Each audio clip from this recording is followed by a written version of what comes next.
일본 인플루언서의 글 하나에 일본이 난리가 났습니다. 과거 한국인을 고문하기 위해 한국에 버렸던 음식에 대한 이야기인데요. 그 음식이 엄청난 항암 효과를 보이자 다시 일본에서 뺏어와야겠다고 주장하고 있습니다. 정말 황당한데요. 도대체 무슨 일인지 알아보겠습니다. 저는 나나미입니다. 한때 일본에서 꽤 유명한 모델로 활동하며 건강 인플루언서라는 타이틀까지 얻었던 사람이죠. 누구보다 건강을 중요하게 여겼고 제 몸은 제 자산이라는 생각으로 항상 관리를 철저히 했어요. 그러다 보니 운동과 식단 관리 그리고 제가 모델로 광고했던 기무치를 늘 챙겨 먹으며 자신감을 가졌습니다. 그런 제 인생은 단단하고 안정적이라고 생각했어요. 그러나 한 통의 검사 결과지가 모든 것을 바꿔놓았어요. 암이라는 판정을 받았거든요. 처음엔 믿을 수가 없었어요. 내가 왜? 의사 선생님이 말을 이어가던 목소리가 멀게만 들렸어요. 제 머릿속은 하얘졌고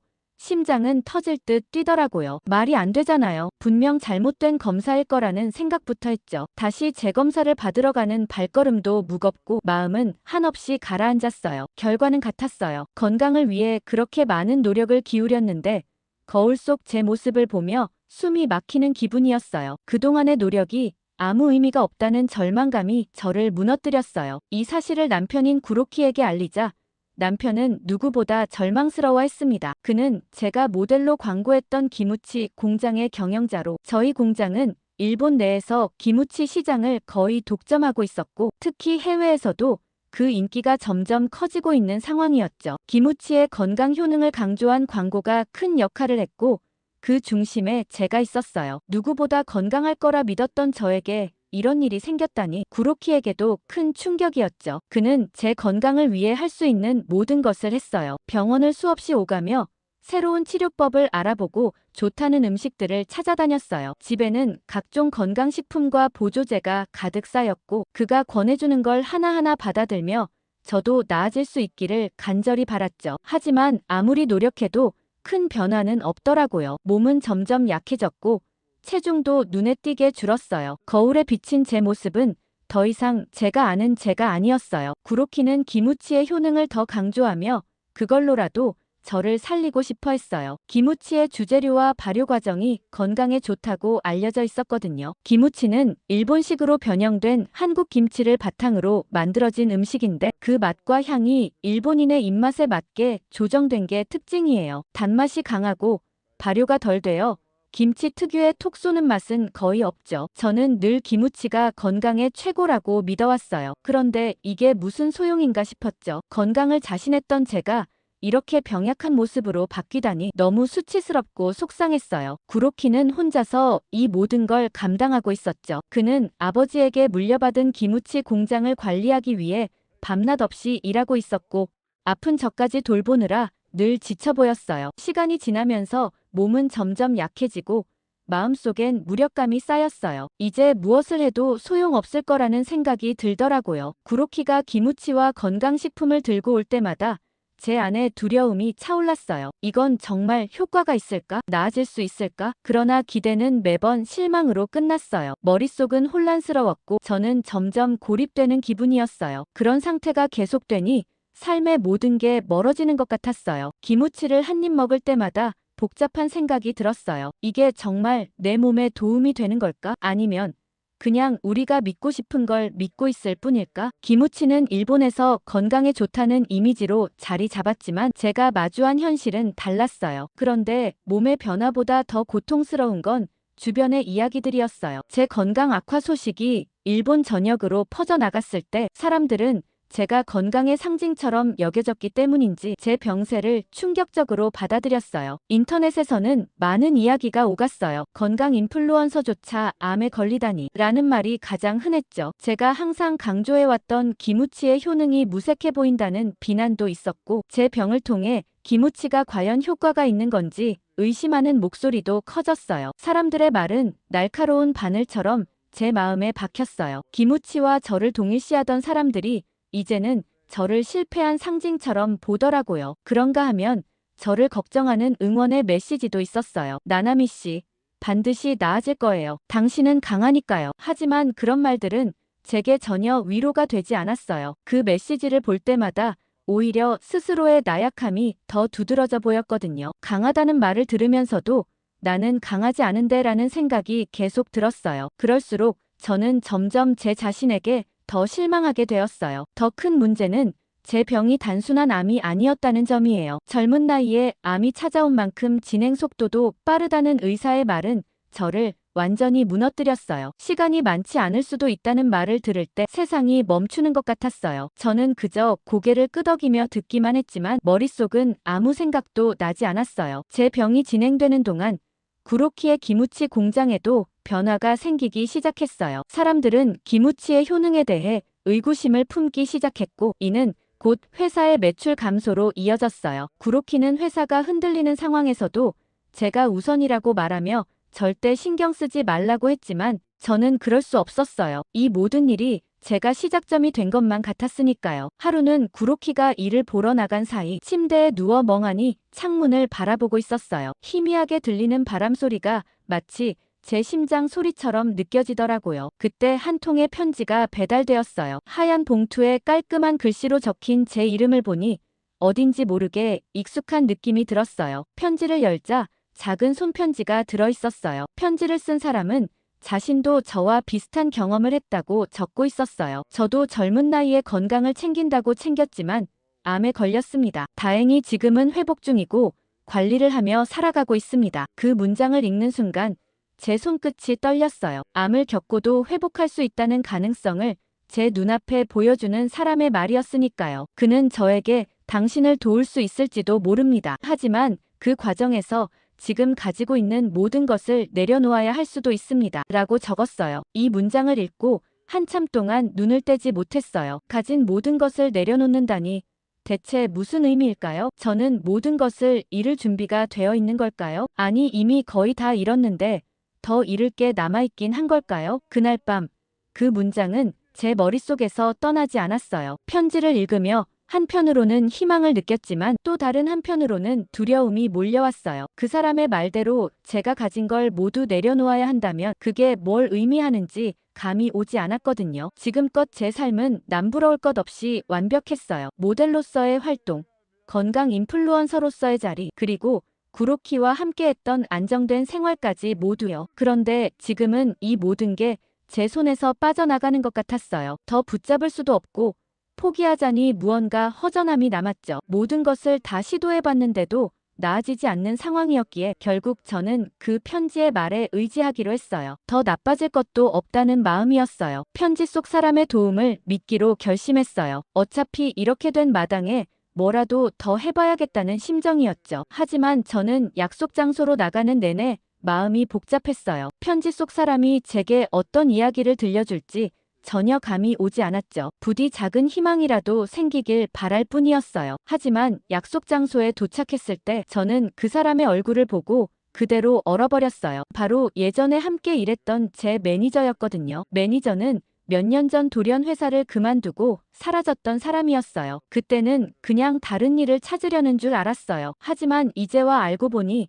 암 판정을 받았고 그 치료를 위해 한국으로 떠났다고 말하더라고요. 매니저가 암에 걸렸었다는 사실을 듣고 한동안 아무 말도 할 수 없었어요. 밝게 웃으며 제 앞에 앉아있는 게 믿기지 않았어요. 어떻게 이렇게 건강해 보일 수 있냐고 물었더니 그는 한국에서의 치료와 음식 덕분이라고 했어요. 매니저는 한국 음식이 특히 항암 효과에 좋다고 말했어요. 저는 그 말에 놀라면서도 의문이 들었어요. 제가 늘 먹던 기무치도 비슷한 음식인데 왜 효과를 못 봤을까 하는 생각이 들었거든요. 그렇게 물어보자 매니저는 고개를 저으며 두 음식은 전혀 다르다고 했어요. 기무치는 일본에서 김치를 모방한 음식이지만 발효 과정이나 재료가 많이 다르다고 설명하더라고요. 특히 고춧가루의 품질과 발효 과정에서 생기는 유산균이 핵심인데 기무치에서는 이런 점들이 부족하다는 말을 들었어요. 솔직히 그 이야기를 들으면서 조금은 기분이 상했어요. 제가 항상 자랑스럽게 여겼던 기무치가 김치와 비교해 효과가 떨어진다는 말은 받아들이기 힘들었거든요. 매니저는 김치를 직접 가져왔다며 저에게 맛보라고 권했어요. 조그만 용기에 담긴 빨간 김치를 보는 순간 익숙하면서도 낯선 느낌이 들었어요. 저는 기무치와 비슷하겠지 싶어 조심스럽게 한 조각을 입에 넣었어요. 그런데 그 맛은 제 예상과 완전히 달랐어요. 강렬하고 깊은 맛이 입안을 꽉 채우더라고요. 맵긴 했지만 묘하게 당기는 맛이 있었어요. 처음엔 당황했지만 씹을수록 매료되는 기분이 들었어요. 제가 아는 기무치와는 전혀 다른 맛이었어요. 매니저가 이 강렬한 맛이 항암 효과의 비밀이라고 말했어요. 그러면서 김치의 발효 과정과 고춧가루의 성분이 암을 억제하는데 큰 역할을 한다고 설명했어요. 김치를 다 먹고 난 뒤에도 그 맛이 잊히지 않았어요. 매니저는 다시 한번 김치와 기무치의 차이를 설명하며 저에게 김치를 꾸준히 먹어보라고 했어요. 그러면서 자신이 한국에서 처방받은 치료 방법도 함께 알려줬어요. 그는 일본 병원에서도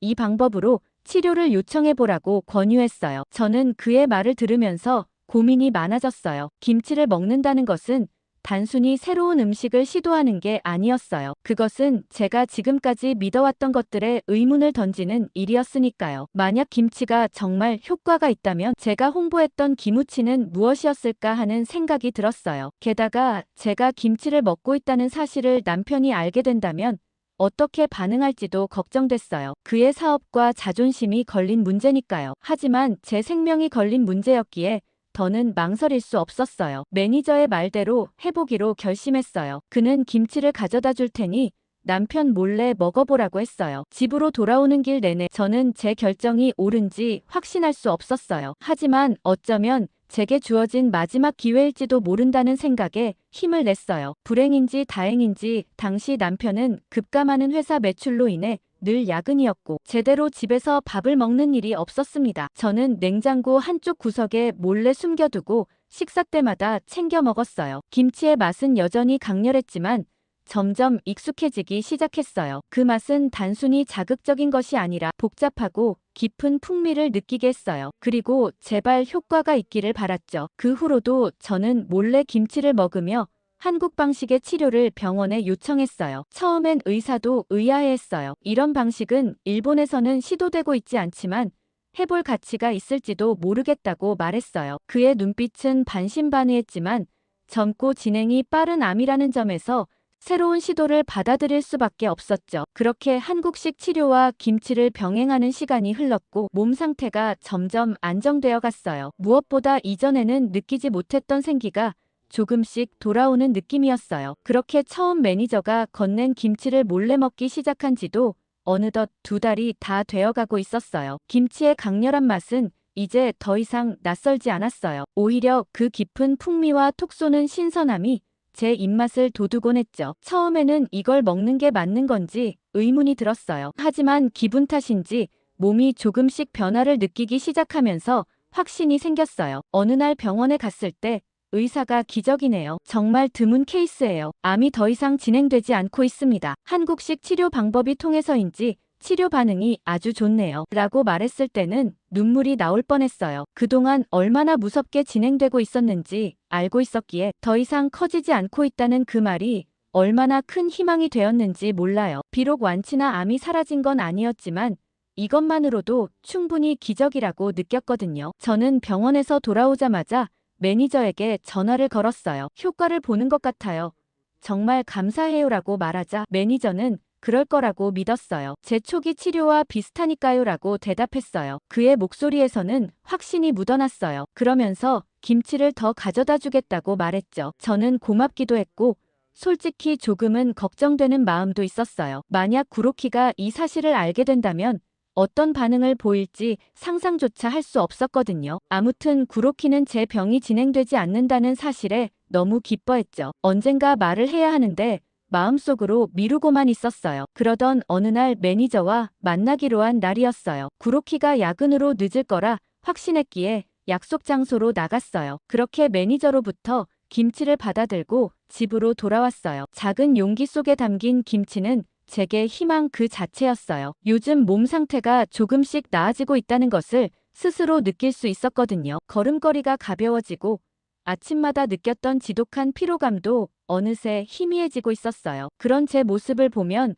구로키도 기뻐해줄 거라 생각했어요. 하지만 여전히 그에게 진실을 말할 용기가 나지 않았어요. 그건 단순히 김치 때문이 아니었어요. 김치가 상징하는 모든 것, 그리고 그것이 그의 자존심에 미칠 영향을 생각할 때마다 입이 떨어지지 않았어요. 그런데 문을 열고 집 안으로 들어섰을 때 예상치 못한 냉기가 저를 덮쳤어요. 구로키가 거실 소파에 앉아 있었어요. 보통 이 시간엔 야근 중이어야 했기에 당황스러웠어요. 그런데 그의 표정은 평소와 달랐어요. 싸늘한 눈빛으로 저를 바라보며 아주 낮은 목소리로 "뭐 하고 왔어?"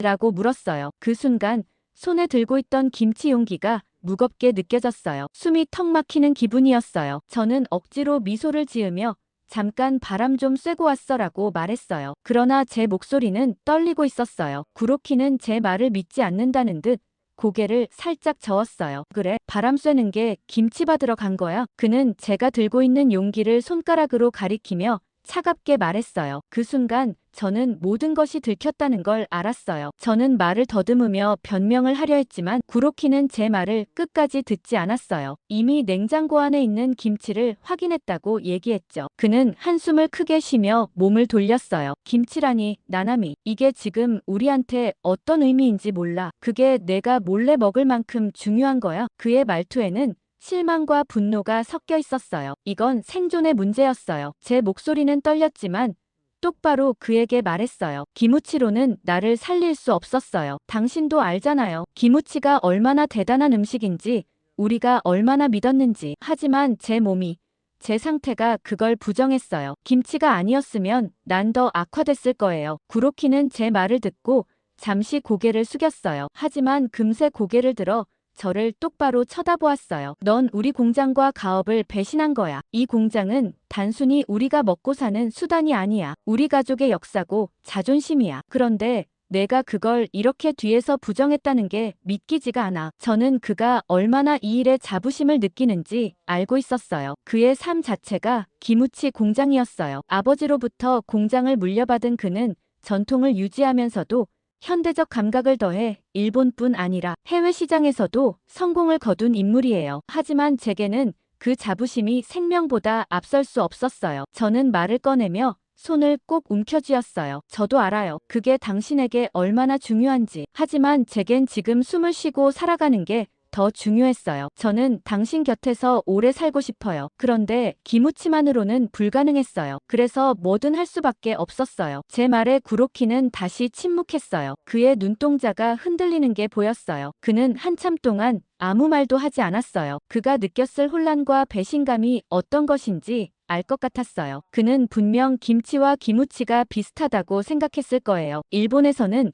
기무치가 한국 김치를 변형해 만든 음식으로 알려져 있지만 사실 둘 사이에는 큰 차이가 있어요. 기무치는 일본식으로 재해석된 음식으로 발효 과정이 거의 없고 대부분 단맛과 순한 맛이 강조돼 있어요. 반면 한국 김치는 발효 과정에서 유산균이 풍부해지고 고춧가루의 캡사이신 성분이 강하게 느껴져요. 이런 점이 김치의 항암 효과를 높이는 핵심 요소라는 걸 저는 매니저에게 배웠거든요. 구로키는 마침내 입을 열었어요. "그래서 내가 말하는 김치가 그렇게 대단하다면 우리 공장을 어떻게 하라는 거야?" 지금은 잠시 주춤했지만 해외 시장에서는 여전히 기무치가 인기가 좋아. "이 공장을 다시 일으킬 수 있어. 그런데 내가 지금 와서 김치 얘기를 하면 그 모든 걸 버리라는 소리밖에 안 되잖아." 그의 목소리는 절박해 보였어요. 저는 고개를 저으며 대답했어요. "이건 단순히 공장의 문제가 아니에요. 우리가 사람들에게 진짜로 건강에 좋은 걸 알릴 수 있다면 그게 더 큰 가치 아닐까요? 지금 우리가 파는 기무치와 김치의 차이를 알게 된 이상 기무치로는 김치와 경쟁할 수 없어요. 김치를 팔아야 해요." 제 말에 그는 믿기지 않는다는 듯 고개를 저었어요. "우리가 팔아온 기무치를 지금 부정하면 사람들은 어떻게 받아들일 것 같아? 가업의 신뢰는 어디로 가고?" 저는 그의 말에 잠시 멈칫했지만 결국 결심을 굳혔어요. "당신이 말하는 가업의 신뢰는 지금 이 순간에도 무너지고 있어요. 대중은 더 이상 기무치의 효능을 믿지 않아요. 기무치는 망해가는 중이라고요." 저는 구로키가 진실을 마주하길 바랐어요. 그러면서 김치 덕분에 제 건강이 얼마나 회복됐는지 이야기했어요. 그는 처음에는 믿지 못하겠다는 표정이었지만 제 설명이 이어질수록 점점 말을 잃어갔어요. 김치를 몰래 먹어왔다는 사실은 그를 충격에 빠뜨렸지만 제 호전 사례가 그의 마음을 흔드는 것 같았어요. 그날 밤 구로키는 방에서 혼자 한참 동안 고민했어요. 다음 날 아침 그는 조용히 저에게 다가와 말했어요. 김치에 대해 더 알아봐야겠어. 너한테 무슨 일이 일어난 건지 직접 확인해야겠어. 그의 목소리에는 여전히 의구심이 담겨 있었지만 저는 그의 변화된 태도에서 희망을 봤어요. 그는 매니저의 연락처를 물어봤고 결국 한국으로 떠나기로 결심했어요. 한국의 작은 마을에 도착했을 때 공기는 차갑고 신선했어요. 시골 길가에는 낡은 간판이 세워져 있었고 한자로 적힌 글씨 옆에 고춧가루와 김치가 강조된 작은 그림들이 눈에 들어왔어요. 저는 구로키를 따라 발걸음을 옮기며 마음속에서 이상한 긴장감을 느꼈어요. 이곳에서 우리가 어떤 진실을 마주할지 두려우면서도 알게 되는 것이 우리에게 꼭 필요하다는 생각이 들었어요. 고춧가루 농장을 운영하는 이정훈이라는 농부를 만났을 때 그의 온화한 미소와 단단한 손이 먼저 눈에 들어왔어요. 땅을 일궈온 세월이 그의 손에 고스란히 새겨져 있었어요. 그는 우리를 따뜻하게 맞아주며 작은 창고 같은 공간으로 안내했어요. 그곳에는 다양한 자료와 사진이 가득했어요. 저는 이 자료들이 단순한 농업의 역사를 기록한 것이라고 생각했지만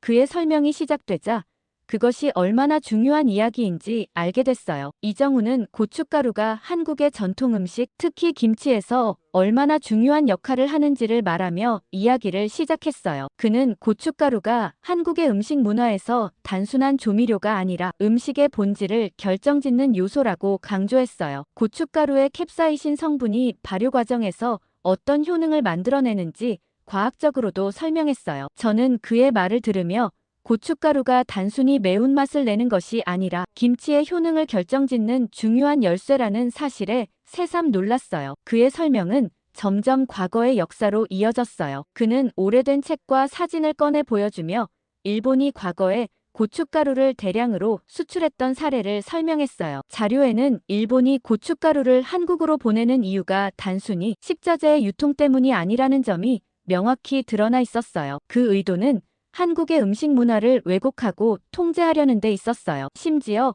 고춧가루가 고문 도구로 사용된 기록도 있었어요. 사진 속에서 강제로 고춧가루를 섭취하게 되는 모습들은 끔찍하기 그지없었어요. 저는 그 장면들을 보며 온몸이 굳는 것 같았어요. 일본이 고춧가루를 사용해 이런 방식으로 한국 문화를 통제하려고 했다는 사실을 몰랐어요. 라며 구로키가 말했죠. 그의 목소리에는 놀람과 자책이 섞여 있었어요. 그는 자료를 한참 동안 바라보았어요. 저는 그의 눈빛을 보며 그가 이 이야기를 얼마나 심각하게 받아들이고 있는지 느낄 수 있었어요. 저 역시 마음이 편하지 않았어요. 제가 먹고 자랑스러워했던 기무치가 이런 역사를 배경으로 만들어졌다는 생각이 들자 갑자기 제 안에서 복잡한 감정들이 폭발했어요. 내가 먹었던 기무치가 이런 역사를 가진 음식이었다니라는 생각에 눈물이 흘러나왔어요. 이정우는 제 감정을 눈치챘는지 조용히 말했어요. 그 역사를 알아주시는 것만으로도 고맙습니다. 이건 우리의 아픔이기도 하지만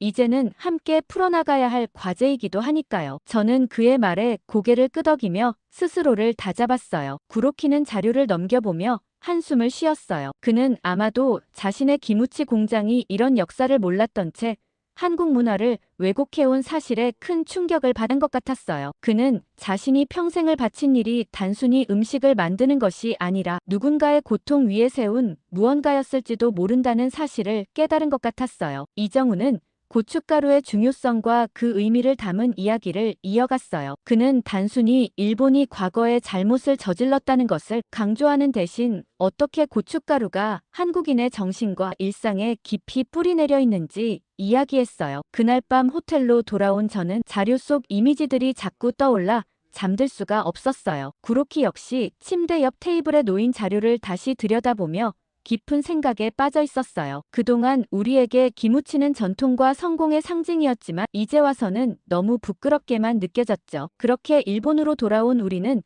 마치 전쟁을 준비하는 듯한 분위기였어요. 구로키는 집으로 돌아오자마자 거의 잠도 자지 않고 공장의 기록과 자료를 정리하기 시작했어요. 그는 한국에서 가져온 자료들과 사진들을 하나하나 꺼내놓으며 깊은 고민에 빠진 듯 보였어요. 며칠 뒤 구로키는 공장 회의실에서 긴급 회의를 열겠다고 했어요. 직원들에게는 매우 중요한 안건을 논의할 것이라고만 공지가 되었고 저 역시 그가 어떤 말을 할지 정확히 알 수는 없었지만 그의 결정이 무엇인지 짐작할 수 있었어요. 회의실에 들어가니 긴장감이 감도는 공기가 느껴졌어요. 회의실 중앙에는 구로키가 준비한 발표 자료가 놓여 있었고 그 옆에 한국에서 가져온 김치와 고춧가루 샘플들이 가지런히 진열되어 있었어요. 구로키는 단도직입적으로 말문을 열었어요. 우리는 기무치가 아닌 한국의 진짜 김치를 수입해 판매해야 합니다. 그의 말은 방 안에 있는 모든 사람들을 얼어붙게 만들었어요. 직원들은 순간 서로의 얼굴을 바라보며 웅성거렸어요. 한 중견 직원이 손을 들어 우리의 전통과 가업을 배신하는 것 아니냐고 얘기했어요. 다른 직원도 기무치는 일본의 자존심 같은 음식인데 그것을 포기하고 김치를 들여온다는 건 받아들이기 어렵다고 말했어요. 그들의 목소리는 점점 격해졌고 그 자리에서 즉시 반발하는 이들도 있었어요. 구로키는 침착한 태도를 유지하며 한국에서 배운 것과 나의 사례를 들어 설명하기 시작했어요. 그는 나나미가 건강을 되찾은 이유가 바로 김치 덕분이라는 것을 저는 직접 경험했습니다라고 말하며 제가 김치를 꾸준히 섭취하면서 회복했던 과정을 이야기했어요. 그는 고춧가루와 발효 과정이 만들어내는 항암 효과에 대해 설명하며 자신이 한국에서 확인한 역사적 자료들을 꺼내 보여주었어요. 일본이 한국 음식 문화를 왜곡했던 사실, 그리고 김치가 단순히 음식이 아니라 한국인의 정신과 역사를 담은 상징이라는 점을 강조했어요. 그의 말은 차분했지만 강렬했어요. 그는 가업을 지키는 것도 중요하지만 진실을 알리는 것이 더 중요합니다라고 단호하게 말했어요. 저는 그의 이야기를 듣는 직원들의 표정을 살펴봤어요. 어떤 이들은 여전히 불편한 표정을 짓고 있었지만 몇몇은 점점 고개를 끄덕이며 구로키의 말에 귀를 기울이는 모습이었어요. 구로키는 끝으로 이제는 전통을 지키는 것만이 답이 아닙니다. 우리는 진짜를 인정하고 그것을 통해 새로운 가치를 만들어 나가야 합니다라고 결론을 지었어요. 그날 회의가 끝난 후 저는 구로키의 옆에 앉아 조용히 그를 바라봤어요. 그는 피곤한 얼굴이었지만 눈에는 결단력과 희망이 가득 차 있었어요. 이건 쉬운 결정이 아니었어요라고 그는 말했어요. 저는 그의 손을 잡으며 고개를 끄덕였어요. 우리가 내린 결정이 옳다는 것을 믿고 싶었어요. 며칠 뒤 저는 구로키의 결정에 동참하기로 마음먹었어요. SNS를 통해 제 이야기를 나누기 시작한 거예요. 처음에는 솔직하게 얘기하기가 쉽지 않았어요. 제가 오랜 시간 건강의 상징으로 여겨졌던 기무치 광고 모델이었기 때문에 김치의 효능에 대해 이야기한다는 것이 대중에게 어떻게 받아들여질지 두려웠어요. 하지만 제 이야기를 감추는 것이 더 큰 문제라는 생각이 들었어요. 그래서 글을 썼어요. 제가 암과 싸우던 시간들, 김치와 한국 치료법 덕분에 건강을 되찾은 과정과 그리고 그로 인해 구로키와 제가 깨달은 것들을 솔직히 풀어냈어요. 글이 올라가자마자 폭발적인 반응이 이어졌어요. 일부 팬들은 제가 그동안 보여주었던 기무치 광고와 상반된 이야기를 한다며 비판했지만 대부분의 사람들은 응원의 메시지를 보내줬어요. 한 팬은 나나미님 덕분에 저도 김치의 효능에 관심이 생겼습니다. 건강을 회복하신 것이 정말 기적 같아요 라고 말했어요. 또 다른 사람은 한국식 치료법이 통했다는 게 정말 놀랍다며 본인도 비슷한 나이에 암을 겪고 있는 중인데 한국식 치료법에 대한 자료를 공유해달라는 요청도 했어요. 시간이 지나면서 일본 대중의 관심은 점점 커져갔어요. 김치의 효능과 역사적 배경에 대한 기사와 논평이 이어졌고 많은 이들이 기무치 대신 김치를 직접 구매하거나 먹어보겠다고 말했어요. 그러면서 구로키는 김치 담그기 행사를 일본에서 열어보는 게 어떻겠냐고 제안했어요. 한국에서의 경험을 떠올리며 그 자체로 사람들에게 김치의 매력을 알리고 우리가 배운 역사적 진실을 전할 기회가 될 거라 믿었죠. 행사 계획을 구체화하며 수익금을 어떻게 사용할지에 대해 많은 이야기가 오갔어요. 처음에는 지역 복지단체나 건강 관련 기구에 기부하는 방안도 떠올랐지만 우리의 초점은 김치와 한국의 역사였어요. 그렇게 참전 용사들에게 기부하기로 마음을 굳혔어요. 구로키는 김치의 본질을 알게 된 이상 그것이 한국인의 삶과 역사를 담고 있다면 그 역사를 제대로 이해하고 반성하는 것이 우리의 책임이라고 말했어요. 저도 그의 말에 공감했죠. 김치는 단순히 건강에 좋은 음식이 아니라 깊은 이야기를 품고 있다는 것을 깨달았으니까요. 행사 당일 일본 대중은 예상보다 훨씬 더 뜨거운 반응을 보였어요. 많은 사람들이 행사장을 찾아와 김치 담그는 과정을 배우고 시식 코너에서는 김치가 가지는 매운맛과 발효의 깊은 풍미에 감탄했어요. 저는 김치의 효능에 대해 설명하며 김치를 처음 맛본 일본인들의 표정을 살폈어요. 고춧가루의 매콤함이 입안에 퍼질 때마다 놀란 얼굴로 저를 바라보던 사람들이 정말 매력적인 맛이라고 얘기했어요. 구로키는 행사 중간에 김치의 역사적 배경과 우리가 한국에서 배운 이야기를 조심스럽게 전했어요. 그는 김치를 이렇게 깊이 이해하기 전에는 몰랐다. 우리가 만든 기무치가 진정한 김치와는 전혀 다른 음식이었다고 고백하며 과거 한국에서 행해진 잘못된 역사를 인정했어요. 사람들은 그의 진솔한 태도에 감동받았는지 고개를 끄덕이며 이야기를 경청했어요. 행사가 끝난 후 수익금은 약속대로 참전 용사들에게 전달되었어요. 구로키는 전달식에서 이 기부는 단순한 돈이 아니라 우리가 배운 진실에 대한 작은 반성이며 앞으로 더 나아가야 할 우리의 첫걸음이라고 말했어요. 저도 옆에서 그 모습을 지켜보며 눈물이 핑 돌았어요. 우리의 노력과 결단이 누군가에게 작은 위로와 도움이 되기를 바랐죠. 이 행사를 계기로 일본 대중들 사이에서 김치에 대한 관심이 폭발적으로 늘어났어요. SNS에서는 행사에 참여했던 사람들이 김치 담그기 과정을 공유하거나 집에서 만들어본 김치를 자랑하는 글들로 가득 찼어요. 앞으로도 과거를 반성하고 두 나라의 관계 개선을 위해 노력해야겠다고 다짐했습니다. 오늘 사연 어떠셨나요? 저는 고춧가루가 고문을 하기 위해 들여왔다는 사실이 충격적이었는데요. 정말 과거 일본은 잔인하기가 이를 데가 없는 것 같습니다. 오늘 사연에 대한 생각 댓글로 많이 남겨주시고 구독, 좋아요 꾹 눌러주세요. 감동 필름이었습니다.